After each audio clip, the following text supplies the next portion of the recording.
Ayan si Kuya Pinuno. Ano na rin dito? 13 years na dito yan. Hello mga buddy, good morning. Kasi weekend ngayon. Tuwang ko sila ng mga sarap na ulam buddy.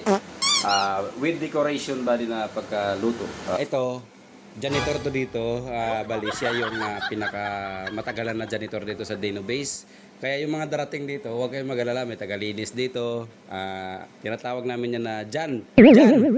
Kaya sa Facebook, oh. Jan. Ano masasabi mo sa ano? Jan Benigdo nga pala ang pangalan nito. Luto ako na ganito. Kailangan gandahan natin. Gandahan natin. Mga design na, di ba? Pre, huwag na tayo kumain, ha? Yan. Magkakabugbog. Luto. Ako naman talaga yung anoy ko dyan, eh. Ayan, yung kasama natin. Oh. Ang galing talaga. Yan. Promise. Mama, maganda yung ginagawa mo. Ang sipag ng janitor namin dito ngayon kasi siyempre dumating yung mga kapwa niya Pilipino na driver. Ayan si Kuya Pinuno. Ano na rin dito? 13 years na dito yan. 13 years. Ito, 22 years ng janitor sa Dino.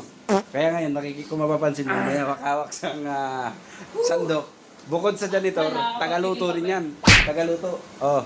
Pero sa mga palad, nung dumating ako ang nagluto gawa ng busy sa doon sa opisina, naglilinis. Ano ba nilinis mo doon sa opisina? ano nga? Huwag mo ko sa pimbis.